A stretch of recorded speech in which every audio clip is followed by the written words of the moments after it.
اگر کربلا نہ ہوتی تو آپ میں یزید کے آگے رضی اللہ تعالیٰ عنہ لکھ رہے ہوتے اور اس کے قصیدے پڑھ رہے ہوتے. آج بھی لوگ کہہ رہے ہیں، اور ہر ظالم حکمران کی چاپلوسی کی جاتی ہے. ایسا طبقہ موجود ہوتا ہے جو حکمرانوں کی خوشامد کرتے ہیں، ظالموں کے ساتھ کھڑے رہتے ہیں. لیکن حسینیت یہ ہے کہ آپ ظلم کو ظلم کہیں. اسلام کے اندر صحابہ کرام کی جو سیرت کی تاریخ ہم پڑھتے ہیں تو آپ یہ دیکھیں کہ ابو ذر غفاری کی کیا سیرت ہے. ابو ذر غفاری رضی اللہ تعالیٰ عنہ وہ حق کو حق کہنے والے اور باطل کو باطل کہنے والے. ابھی آپ مولانا صاحب نے کہا نا، آپ نے سوال پوچھا کہ صحابہ کرام موجود تھے تو انہوں نے کیوں سوال نہیں کیا. بھائی ضروری نہیں کہ صحابہ کرام موجود ہوں تو وہ اس کو اوپر وہ کوئی اقدام بھی کریں. آپ دیکھیں کہ مروان وہ ایک کام ایسا کرتا ہے، مثلا عید کا خطبہ وہ دیتا ہے، اس کو وہ مقدم کر لیتا ہے، اور کبھی ایسا ہے کہ وہ طویل کر لیتا ہے تاکہ جو ہے وہ دوسرا وقت داخل ہو جائے. تو بہت سارے لوگ ایسے ہیں کہ جو خاموش رہتے ہیں. تو اس موقع پر کوئی شخص اٹھ کے اس کو کہتا ہے کہ تم نے آج جو ہے نا یہ کام صحیح نہیں کیا. بخاری کے اندر روایت ہے، غالباً ایک روایت موجود ہے. بہت ساری جگہوں کے اوپر صحابہ کرام مصلحتاً خاموش بھی رہے ہیں، وہ بات نہیں کرتے ہیں. اور وہ کیونکہ جب آپ کے اوپر ایسا موقع موجود ہو کہ تلوار سر کے اوپر ہو تو جان تو عزیز ہوتی ہے، اس لیے خاموش رہا گیا. عبداللہ ابن عمر کا میں نے بتایا کہ ڈرایا گیا، دھمکایا گیا ان کو. حضرت عمر کے صاحبزادے کو ڈرایا اور دھمکایا گیا بیعت کے لیے. جی جی جی. لیکن کی نہیں انہوں نے پھر بھی نہیں، انہوں نے اپنی گفتگو میں ایک جملہ استعمال کیا تھا کہ عبداللہ ابن عمر کے یزید کے ساتھ سیاسی تعلقات تھے. ایسا کچھ بھی نہیں تھا. سیاسی تعلقات تاریخ میں یہ تو ہے کہ لوگوں کو ان کی بخاری کے اندر سفارشات کو روایت قبول کر لیا کرتے تھے. بخاری کی روایت اتنا سمجھ کے برداشت کیا ہے. ٹھیک ہے، اچھا یہ بڑا دلچسپ سوال، اس پہ آپ ذرا آنسر کرتے ہیں. بخاری کے اندر روایت موجود ہے، یہ تعلقات تھے بالکل بیعت کے اوپر. لوگوں کو فاسق اور فاجر کی امامت پر خاموش خود بھی بیعت کی تھی اور دوسروں کو بھی بیعت کراتے تھے. نہیں، یہ بخاری کی روایت موجود ہے، میں آپ کو چاہیں تو میں آپ کو ڈیٹیلز دے سکتا ہوں. بیعت کا تقاضا تو 3 اشخاص کے ساتھ تھا جو مدینے میں موجود تھے. اچھا، جابر بن عبداللہ ام المومنین ام سلمہ کے پاس جاتے ہیں اور کہتے ہیں تو ام المومنین کا یہ حکم تھا کہ بیٹا یہ بیعت ضلالت ہے، یہ گمراہی کی بیعت ہے. ام المومنین کا یہ قول ہے، ام المومنین کا یہ فرمان ہے. لیکن یہ ہے کہ تم جان بچانے کے لیے تو پھر جابر بن عبداللہ آئے اور انہوں نے یزید کی بیعت کی. تو جان کا خوف انصاری، جی جابر بن اتنے عبداللہ بزرگ صحابی، جی بالکل، اور جان کے خوف کی وجہ سے جان کا خوف عظیم امام عظیم. علی مقام کی شہادت کے بعد بیعت کی یا پہلے؟ نہیں، یزید کی نہیں وہی میں پوچھ رہا ہوں آپ سے. یزید کی بیعت کرائی اور جو نہیں، معاویہ نے امام بندہ علی بھیجا تھا مروان شہادت سے پہلے. شہادت سے پہلے کی یا بعد میں کی؟ یزید کی بیعت میں کہہ رہا ہوں، یزید کی یزید کی بیعت کہہ رہے ہیں، مگر امام بہت حسین کی سارے شہادت سے اصحاب پہلے ایسے تھے جنہوں نے یزید کی بیعت نہیں کی تھی. کون سے؟ اچھا یہ 3 اشخاص میں ان کا نام لے لوں. جناب عبداللہ بن زبیر، جناب عبداللہ بن عمر، جناب عبداللہ بن حسین عباس بن بھی علی. تھے، ہاں، انہوں نے بیعت نہیں محمد کی بن ہے. حنفیہ اور بھی بہت سارے بزرگ ہیں. نہیں کی بیعت. میری نظر میں ایسی باتیں بھی ہیں کہ ہم نے آپ کی بیعت کی ہے، یہ کافی ہے، اس کے بعد ہم نہیں جائیں گے. نہیں، بخاری کے الفاظ ہیں جناب. یہ عبداللہ ابن عمر نے بیعت کی ہوئی ہے اور اسی طرح جابر بن عبداللہ ان کی بیعت بھی ثابت ہے، یزید کی بیعت کی ہے. عبداللہ ابن عباس کا میرے اس میں نہیں ہے کہ انہوں نے کوئی بیعت کی ہو، وہ میرے علم میں نہیں ہے، واللہ عالم، اللہ بہتر جانتے ہیں.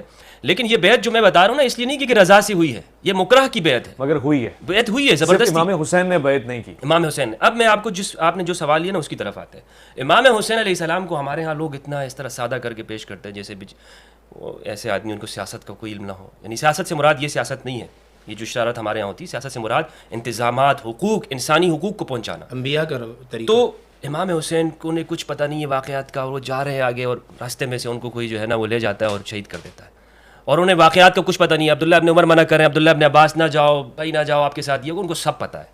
وہ جانتے ہیں کہ یہ خاندان کیا کر سکتا ہے، یہ اموی حکمران کس جگہ درجے تک گزر سکتے ہیں. انہوں نے کیا کیا ہے، حضرت حمزہ کے ساتھ کیا ہوا ہے، یہ ان کی فطرت سے واقف ہے امام حسین علیہ السلام. تو امام حسین سب جانتے ہیں. لیکن وہ اقامت دین کا فریضہ جو اس دین کو پہنچانا ہے اور لوگوں تک، اگر وہ اس جگہ پہ کھڑے نہ ہوئے تو آپ والی بات لوگ رضی اللہ عنہ کہیں گے. لوگ یعنی اس کے اثرات ابھی بھی باقی ہیں. لیکن امام حسین علیہ السلام کی نے دنیا کے اوپر حجت تمام کر دی، اتمام حجت کر دیا. اور یہ مجھے سمجھانا یہ کیا پوٹینشل ہے. دیکھیں ان کے پاس بھی اجازت تو ہے، جان کا خوف ہے نا. آپ نے جناب حضرت عبداللہ بن عمر کی بات کی، کتنے بڑے مجتہد ہیں، لیکن جان کا خوف ہے یا دیگر مسائل کے پیش نظر آپ کہہ رہے ہیں کہ بیعت ہو گئی مگر نہیں ہو رہی تو جناب امام حسین نہیں کر رہے. یہ کیا چیز بناتی ہے انسان کو اتنا مضبوط، اور اس کو تو جان کا بھی خوف نہیں رہتا. یہ اس کے پیچھے تربیت جناب زہرا ہے، یا وہ سلسلہ نسب ہے، یا وہ رسالت مآب صلی اللہ علیہ وسلم کی نمائندگی ہے، جس کو ہم کہتے ہیں کہ جی وہ تو رسول کا نواسا ہے، اور اس کا بیعت کر لینے کا مقصد یہ کہ ہر چیز کی اتھارٹی مل گئی. قرآن مجید میں ہے قل یا ایھا الکافرون لا اعبد ما تعبدون ولا انتم عابدون ما اعبد. مشرکین آئے تھے کہ آپ ہم سے کچھ ہمارے کبھی ادھر خداؤں کی پوجا کر لیں، کبھی ہم کر لیں گے. تو وہی آئی کہ آپ تم کافر ہو، ہم اس طرح نہیں کرتے ہیں. تمہارے خدا تمہارے لیے ہم اس کی عبادت نہیں کرتے ہیں. یہ منہج ہے, منہج نبوی ہے کہ اپنے موقف سے پھرنا نہیں ہے, اس پہ ڈٹ جانا ہے, استقامت دکھانی ہے. یہ پورا خاندان ہے بنی ہاشم, اور خصوصاً اس میں اصحاب کسا, سیدۃ النساء العالمین فاطمۃ الزہراء علیہ السلام, امام علی, امام حسن و امام حسین, یہ اصحاب مطہرین, یہ جس موقف کے اوپر شروع سے ہیں یہ آخر تک آپ دیکھیں گے ان کا منہج ہی الگ ہے. اویس بھائی جو ان کے ساتھ جڑ جاتا ہے ایک تو اس پہ خوف نکل جاتا ہے, وہ دنیا کے سامنے حق بات کرتا ہے, اس کا روش ابو ذر کا ہو جاتا ہے, اس کی زندگی وہ قلندرانہ زندگی ہو جاتی ہے, وہ ظلم کو ظلم کہتا ہے, باطل کے سامنے جھکتا نہیں ہے, ڈرتا نہیں ہے. تو امام حسین علیہ السلام وہ اس بات کو بہتر طور پہ جانتے ہیں, اگر میں نے یزید کے ہاتھ میں ہاتھ رکھ دیا تو نبوت اس کے ہاتھ میں رکھ دوں گا میں. صحیح ہے, یعنی اس کو تو میں اتھارٹی دے دوں گا اس بات کی کہ تو وہ جو ظلم چاہتا ہے کرتا رہے, یعنی دین کے نام پر وہ سارا کچھ ہوتا ہے. مصعب ایک سوال یہ ہے اس کے ریفرنس میں, یہ دل کا سوال ہے, یعنی میں سوچ رہا ہوں کہ ایک عام آدمی جو پروگرام دیکھ رہا ہوگا شاید وہ یہ پوچھنا چاہتا ہو, یزید نامی شخص کے دل میں اتنا کینہ, حسد, آل رسول سے اتنا بغض, ناسبیت کی انتہا میں کہہ لو, یہ ڈالی کس نے ہوگی, کہاں سے آئی, اچانک سے اوپر سے آ گئی, یا وہ بائی ڈیفالٹ آ گئی, یا کسی نے غلط کمپنی میں بٹھایا اس کو؟ آپ نے اس کو ناسبی کہا, میں تو تھوڑی دیر پہلے آپ کے پروگرام میں اس کو کافر قرار دے چکا ہوں. بہترین. تو جب میں یزید کو کافر مانتا ہوں امام احمد بن حنبل کے قول کے مطابق, میں نے پوری آپ کو تفصیل بتائی ہے, صحیح. تو پھر کافر انما المشرکون نجس ہے, کافر نجس ہے, وہ پلید ہے. اور قرآن کریم نے جا بجا فرمایا جو اللہ اور اس کے رسول کو تکلیف دیتا ہے اس کا دین سے کوئی لینا دینا نہیں. تو ہدایت جس طرح اس کے تھے, وہ مکہ میں بڑے سردار ابو جہل اور دوسرے تیسرے تھے, جس طرح ان کے مقدر میں ہدایت نہیں تھی, اسی طرح اس کے مقدر میں بھی ہدایت نہیں تھی. اور تھوڑی دیر پہلے آپ جو بات کر رہے تھے امام علی مقام نے بیعت کیوں نہیں کی, تو انہیں دو چیزیں ورثے میں ملی تھیں.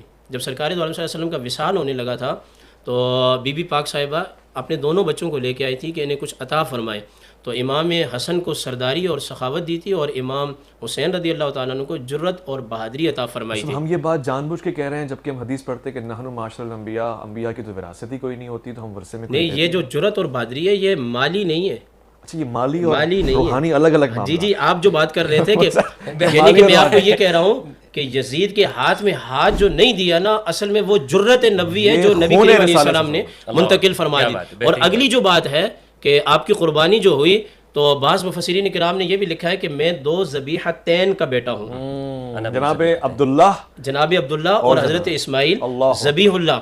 تو بعض مفسرین کرام نے اور ہمارے مشائخ نے یہ بات بھی کہی ہے کہ امام حسین رضی اللہ تعالیٰ عنہ کی قربانی کو جو قبول کیا گیا ہے اصل میں یہ ان دونوں کا جو ہے وہ بدل ہے. باقی اللہ کیا جانتا ہے, مفتی احمد یار خان نعیمی اور دیگر علماء نے تو اسی طرح لکھا ہے. لیکن بات یہ ہے کہ یزید کو آپ ناسبی بھی نہیں کہہ سکتے میرے موقف کے مطابق, اور مسلمان اور مومن بھی نہیں کہہ سکتے. بعض اگر مثال یہ ہوتی ہے, سے مراد ان کی نا منافق ہے. میں بتاتا ہوں, بالکل صحیح کہہ رہے ہیں, مگر میں یزید کو ناسبی کہتے ہوئے نازبیوں کو جو بعض روایات اگرچہ اس پہ بعض لوگوں نے کلام کیا ہے, امہات المومنین تک میں نے سنا ہے کہ پیغام نکاح وغیرہ انہوں نے بھیجے, یزید نے پیغام نکاح بھیجے. معاذ اللہ ایسے شخص کے بارے میں ہم, اور جو مسجد نبوی میں گھوڑے دوڑا دے, اور جو مکہ کے ساتھ کس طرح جی بالکل مکہ المکرمہ میں اس طرح, یہ بات آپ ذہن میں رکھ لیں. محمد اویس ربانی صاحب, یہ بات آپ ذہن میں رکھ لیں, بحیثیت صحابی امیر معاویہ رضی اللہ تعالیٰ عنہ کے آداب ہیں. سارے ولی مل جائیں صحابی تک نہیں پہنچ سکتے, اور ان کے بیٹے نے جو کارنامے انجام دیے, جس دھڑلے سے صحابی رسول ہونے کے ناطے سے ہمارے دلوں کے اندر امیر معاویہ رضی اللہ تعالیٰ عنہ کا احترام ہے, اسی دھڑلے سے اسی زور اور جذبے کے ساتھ ان کے بیٹے نے جو امام علی مقام کے ساتھ کیا ہے, خالی نفرت نہیں, یہ شاید جگرا رکھنے والا عالم آپ کے سامنے بات کرے گا, میں اس کو کافر مانتا ہوں. شاید کل آپ کے پروگرام کے بعد مجھے لوگ رافضی کرنا شروع کر دیں. یہ ہمارے بڑا مسئلہ ہے جو اپنی محبت کا اظہار کرے. اب سوال ٹیکنیکلی یہ بنتا ہے جناب, وہ روایت بھی ہے کہ جو بچہ ہے وہ آداب, اخلاق, بلکہ دین اپنے باپ سے سیکھتا ہے نا, چیزیں تو بنیادی طور سے وہیں سے لیتا ہے. جناب مثلا حضرت ابو طالب سے جناب حضرت علی کی پرورش ہو رہی, آپ فرما رہے ہیں کہ حضور والا کے ساتھ رہنا ہمیشہ, اور یہ تربیت کا پہلو ہے. پھر حضرت علی اپنے بچوں کو فرما رہے ہیں کہ ایسے ایسے ایسے, جناب حضرت عباس کو فرما رہے ہیں. یہاں پہ یزید نامی شخص کی کوئی پرورش, کوئی تربیت بڑا آدمی کرنے والا نہیں تھا جو بتایا کہ یہ اللہ کے رسول کے بیٹے ہیں, عام آدمی نہیں ہیں, کوئی بھی نہیں بتا رہا. اور اتنی نفرت, اتنی دشمنی کیسے آ رہی ہے, میں یہ سن کے حیران ہوں کہ اس کو کسی نے سمجھایا بھی نہیں ہے کہ اتنا تو ظلم مت کرو. دیکھیں موسیٰ کے گھر میں, فرعون کے گھر میں موسیٰ پیدا ہوتا ہے, ٹھیک ہے, پیدا نہیں ہوتا, اور پلتا ہے, اور ایسا ہوتا ہے. یعنی ایک محاورتاً میں بات کر رہا ہوں. ابن کثیر نے اپنی کتاب میں لکھا ہے تاریخ میں کہ وہ خلفاء بنو امیہ کلہم نواسب الا امام عمر التقیہ. بنو امیہ کے تمام جو حکمران تھے یہ ناصبی تھے, سوائے عمر ابن عبدالعزیز رضی اللہ تعالیٰ عنہ. یہاں پہ ایک بات واضح کر دوں کہ جناب عثمان بھی بنو ہاں امیہ یہ میں کہنے والا تھا. جب یہ کہا جاتا ہے نا سب، تو سب سے مراد یہ کچھ مستثنیات بھی ہوتے ہیں. اچھا، اور بنو امیہ خاندان سے ہمیں کوئی اس طرح نفرت نہیں ہے. ویسے بھائی بنو امیہ میں جلیل القدر صحابہ ہیں. میں نے کہا یہ واضح ہو جائے کہ خلفائے راشدین کے علاوہ خالد بن سعید بن العاص الاموی، حضرت خالد بن سعید بن عاص جو ہیں یہ جلیل القدر صحابی ہے، امام علی علیہ السلام کے. سرکار کا جو فرمان ہے اس کے بعد کے لوگوں کے لیے. ہاں یہ یعنی بلکہ بخاری کی روایات ہیں، مسلم کی روایات ہیں کہ اس بنو امیہ کے ہاتھوں میرے دین کی تباہی بربادی ہوگی. یہ بخاری مسلم کی روایتیں موجود ہیں. اور کہ اس کے چھوکرے اور جو ہم نوعمر لڑکے لونڈے ہوں گے وہ اس امت کی تباہی کے اندر ہوں گے. حضرت ابو ہریرہ سے روایت ہے. حضرت ابو ہریرہ فرماتے ہیں کہ دو طرح کی میری روایات ہے، ایک میں نے بیان کر دوسری بیان کر دوں تو میری گردن کاٹ دی جائے. تو یہ چیزیں موجود ہیں. میں اس میں علامہ صاحب کو دیجیے گا. عباسیہ نے بھی اہل بیت پہ سب کیا نہیں، لیکن بنیاد اس کی بنو امیہ نے رکھی ہے. اور بنو امیہ جو ہے وہ بنو عباس تو پھر انہوں نے اسلام کا اتنا وقت نہیں ملا انہیں، تو پھر بھی نبی صلی اللہ علیہ وآلہ وسلم کو یہ کہنا چاہیے کہ اہل بیت پہ انہوں نے بھی ظلم کیا. یعنی جس بندے کا جتنا ہاتھ پہنچا ہے نا اس نے کسر کوئی نہیں چھوڑی. کتنے مظلوم ہیں سب اہل بیت کی ذات کہ جس کو جتنا موقع ملا ہے نا اس نے تکلیف پہنچائی ہے. اصل بات یہ ہے کہ وہ کرسی پر بیٹھ کر بھی یہ سمجھتے تھے کہ یہ کرسی ہماری نہیں ہے، یہ کسی وقت بھی چلی جائے گی. میں نے وہ بات رہ جائے گی، میرے ذہن سے بھی نکل جائے گی. یہ جملہ میں نے کہا تھا کہ فرعون کے گھر میں جو موسیٰ کی اور میں نے بات کی، تو اس سے مراد یہ نہیں ہے کہ میں یعنی آپ یہ دیکھ لیں کہ آگے مثال بیان کرنا چاہتا ہوں. معاویہ بن یزید بن معاویہ جو وہ ایک اللہ کا ولی ہے، تو اس کی تربیت کس نے کی ہے؟ یہ بھی سوچنے کی بات ہے نا کہ اگر بڑا اچھا پوائنٹ ہے. میں اسی لیے میں نے ذہن میں اس کا جواب یہی ہے. تو میں یہی بات کہنا چاہ رہا ہوں کہ یہ فطرت کچھ لوگ ایسے ہیں کہ جن کو ڈی این اے میں ملتا ہے اس طرح کی کچھ، یعنی اہل بیت کی محبت ڈی این اے میں سفر کرتی ہے. ڈی این اے میں اسی طرف آ رہا تھا اویس بھائی. یعنی آپ یہ کہنا چاہ رہے ہیں خون میں سفر کرتی ہے. خون میں نہیں، یہ جملہ بھی غلط کرتی ہے. آپ دیکھیں غلط ہو جائے گا. یہ جملہ ذہن میں رکھیں، بہت آگے تک جائے گا یہ جملہ. نہ ہو جائے گا. نہیں آپ مثلاً بات یہ کچھ ہوتی ہے، فطرت اس طرح سے ہوتی ہے، انسانی فطرت ہے. کیونکہ قرآن میں ہے کہ ہم نے ہر انسان کی فطرت میں جو ہم نے اس کے شر رکھا ہے. میں تو اس کو الگ تفسیر میں لوں گا. سنوريهم آیاتنا فی انفسہم، تو یہ سمجھتے کہ ان کے اندر کی آیاتیں دکھا رہا ہے. اس حدیث میں ایک جواب ہے، وہ یہ ہے کہ انسان کی مٹی جہاں سے اٹھائی جاتی ہے، جیسا اس کا کلر ہوتا ہے، جیسے اس کے اندر عنصر ہوتا ہے، بندہ جب پیدا ہوتا ہے تو وہ اپنے اثرات چھوڑتی ہے. سوال کا جواب یہ بات تو صحیح. اب ذرا موضوع پہ آتے ہیں. امام حسین جیسی شخصیت، میں آپ مدینہ جانا چاہتے ہیں، ہماری روحیں وہاں پہ بھٹکتی پھریں اور وہیں پہ راہ پا جائیں، اللہ کرے. وہ مدینہ کیوں چھوڑ رہے ہیں؟ مدینہ ان کے نانا کا ہے. مدینے میں ان کو طلال بدر علینا کہہ کے ویلکم کیا گیا ہے. کیا اسباب ہے کہ مدینہ چھوڑنے پہ آپ مجبور ہیں؟ یہ اچھا سوال کیا آپ نے. بسا اوقات ایسا ہوتا ہے کہ بڑے کام کے لیے مدینہ چھوڑنا پڑتا ہے، اور اگر بندہ نہ چھوڑے تو صاحب مدینہ خود چھڑواتے ہیں. جیسے سرکار دو عالم صلی اللہ علیہ وسلم نے شاہ عبد الحق محدث دہلوی رحمۃ اللہ تعالیٰ علیہ سے فرمایا تھا، مدینہ میں بہت محدثین کرام ہیں، آپ دہلی میں جا کے حدیث بیان فرمائے، تو وہ مدینہ چھوڑ کے آ گئے تھے. اصل میں امام علی مقام کے سامنے وہ شہادت کی تمام خوشخبریاں جو سرکار دو عالم صلی اللہ علیہ وسلم نے دی تھیں وہ سب کی سب انہوں نے سنی ہوئی تھی. اور ام سلمہ رضی اللہ تعالیٰ عنہا نے وہ مٹی بھی سنبھال کے رکھی ہوئی تھی کہ ایک وقت آئے گا کہ اس مٹی کے اندر خون ہو جائے گا. تو اگر مدینہ میں بیٹھے رہتے اور مدینہ سے نکل کے کوفہ میں نہ جاتے، جبکہ اس سے پہلے آپ کے والد گرامی جا چکے تھے. میں اگر کہنا چاہوں، اس کا جواب میں دینا چاہوں آپ کو، تو یہ بھی دے سکتا ہوں کہ امام حسین رضی اللہ تعالیٰ عنہ تو مولا کائنات کے ساتھ ہی مدینہ سے جا چکا تھے کہ جب کوفہ کو انہوں نے اپنا گورنر اور جو بھی ہے دارالخلافہ بنایا تھا، اور امام حسن کے ساتھ واپس بھی آ چکے، واپس بھی. لیکن پھر جب ضرورت پڑی تو پھر آپ کے. اچھا، وہ جو تمام روایتیں ہیں جناب ام سلمہ رضی اللہ تعالیٰ عنہ، شیشی والی، جی، امام حسین کے مقام و مرتبے والی، شہادت والی، وہ صرف امام حسین نے تو نہیں سنی ہوئی، دیگر لوگوں نے بھی سنی. ساتھ کیوں نہیں جا رہے سارے لوگ؟ مجھے ایک بچپن کا سوال ہے کہ بڑی تعداد میں اصحاب رسول، ان کے فرزندان ساتھ میں جائیں نا، یہ کیوں نہیں ہو رہا؟ دیکھیں، دو طرح کی روایتیں ہیں. بعض روایتیں یہ بھی ہیں کہ سرکار نے فرمایا کہ اگر خلیفہ یا حاکم وقت فاسق اور فاجر بھی ہو جائے نا تو اس کے خلاف بغاوت نہیں کرنی. وجہ یہ ہے کہ اس سے پھر زمینیں بھی تباہ ہوں گی، مویشی بھی تباہ ہوں گے، پورا ایک نظام فطرت تباہ ہوگا. امام حسین آپ کہہ رہے ہیں غلط کام کرنے جا رہے ہیں؟ نہیں، میں غلط نہیں کہہ رہا. باغی کی حیثیت نہیں، میں غلط نہیں کہہ رہا. ان کے سامنے یہ حدیثیں بھی تھی. امام علی کے سامنے حسین بھی تو تھے. اگر سارے صحابہ کرام امام علی مقام کے ساتھ چلے جاتے، کوفہ میں چلے جاتے ہیں، تو بتائیں یزید پیچھے ہٹ جاتا؟ نہ ہٹتا. مکہ اور مدینہ خالی ہو جاتا، وہ مکہ اور مدینہ پر قبضہ کر لیتے. نہ ہٹتا.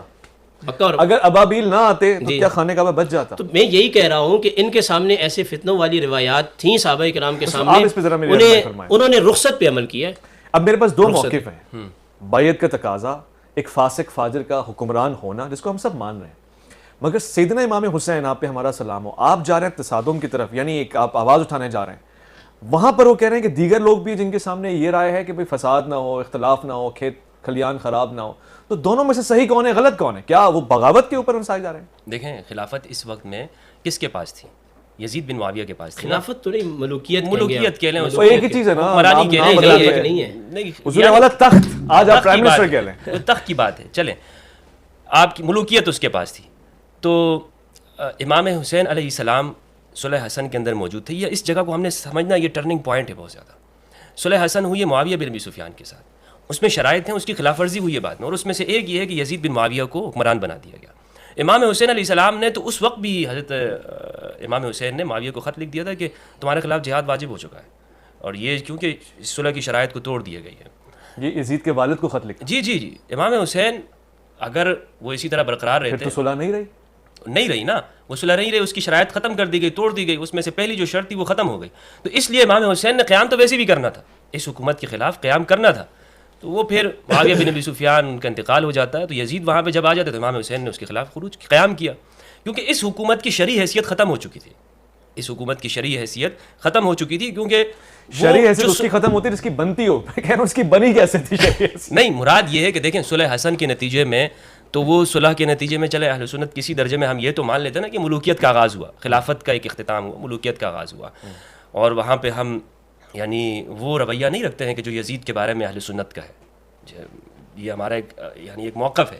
لیکن جب یزید حکومت کے اوپر آ جاتا ہے تو پھر اس کے خلاف یعنی وہ صلح باطل ہو جاتی ہے. جس طرح صلح حدیبیہ کے بعد اختتام ہو گیا اور اس کا پھر کوئی وجود نہیں رہتا ہے, اسی طرح صلح حسن کی اختتام ہو گیا, کیونکہ وہ یزید کو حکمران نامزد کر دیا گیا, کیونکہ اس شرط کے اندر یہ تھا صلح کے اندر کہ اگر امام حسن علیہ السلام وہ موجود ہوں تو اقتدار ان کو ملے گا. اچھا, یعنی ان کے پاس آئے گی, یزید کو خلیفہ نہیں ملے گا. یہ ہے ہی نہیں, یعنی نسلی بادشاہت اسلام کے اندر تصور ہی نہیں ہے. اور اگر ایسا کیا گیا تو صلح ختم ہو جائے گی, ختم ہو جائے گی, یہ اس کی شرائط میں سے ہے. نہیں اگر کیا گیا تو ہو جائے. تو لہٰذا اور پھر اس کے بعد یہ لوگ جو آج کل صلح حسن کے نام لیتے ہیں, یہ جس روایت کو بخاری کی روایت کو پیش کرتے ہیں اویس بھائی, اس میں آپ دیکھ لیں کہ نبی صلی اللہ علیہ وآلہ وسلم نے فرمایا ان ابنی ھذا سید, میرا یہ بیٹا سید ہے, یہ سردار اور آقا ہے.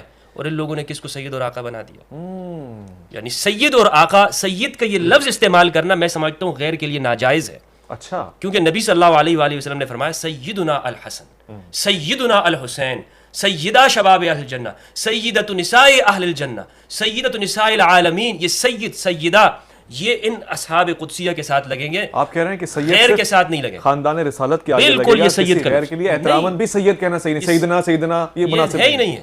اچھا, یہ بات کی بدعت ہے. سوالات کا ہے, لوگ اس اشکال میں پڑتے ہیں محرم کے ایام میں سوز منانا کیسا ہے, سوگ میں بیٹھنا کیسے, امام حسین کو یاد کرنا, ان کی یاد میں آنکھ سے آنسو بہانا کیسا ہے؟ اہل سنت کے نزدیک جائز نہیں ہے 3 دن سے سوگ, الا یہ کہ وہ عورت جس کا شوہر فوت ہو جائے, قرآن میں 4 ماہ 10 دن. ٹھیک ہو گیا.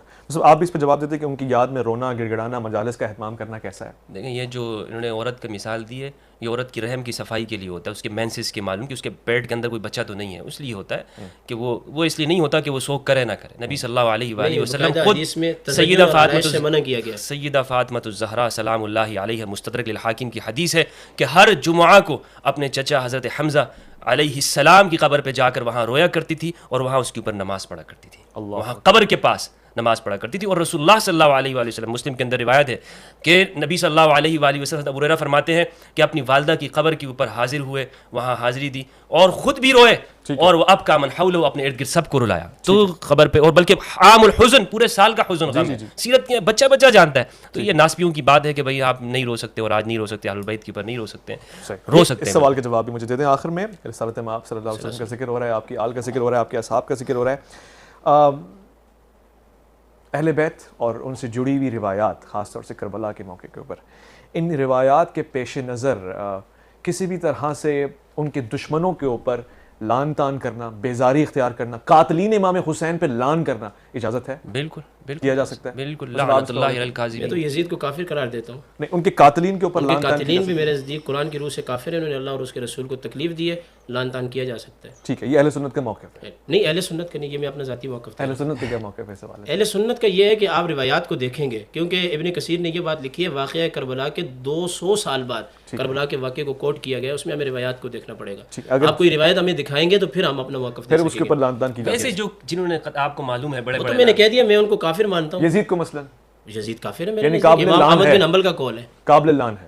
ہاں قابل لان ہے. ٹھیک ہو. اچھا میں یہ بھی آپ کو بتا دوں, امام اعظم ابو حنیفہ نے لان تان سے منع نہیں کیا. اچھا ہاں لان تان سے یزید پر بلکہ میں تو یہ کہتا ہوں کہ اس پر جتنا ہو سکتا ہے اس کی خرابیاں بیان کریں, اس کو لان تان کریں, بجائے اس کے کہ آپ خود رونا دھونا شروع کر دیں, سوگ میں بیٹھ جائیں, جرت کے ساتھ نکلیں اور حسینی کردار ادا کریں. اویس بھائی یہ آیت کیا ہے سورۃ الحب؟ تبت یدا ابی لہب وتب ما اغنی عنہ مالہ وما کسب سیصلی نارا ذات لہب وامرأتہ حمالۃ الحطب فی جیدہا حبل من مسد.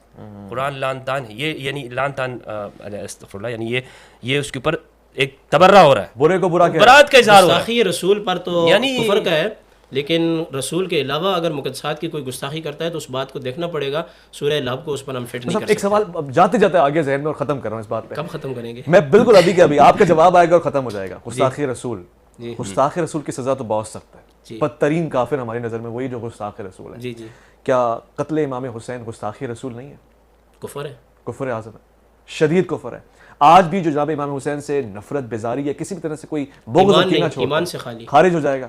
ایمان سے خالی ہے, خالی خارج ہونا اور ہے, اچھا خالی ہے, بالکل ختم ہے, ختم ہے, زیرو ہے. زیرو ہے. بہت بہت شکریہ مفتی عبدالقادر ہزاروی آپ کا, مفتی فضل حمدرد آپ کا.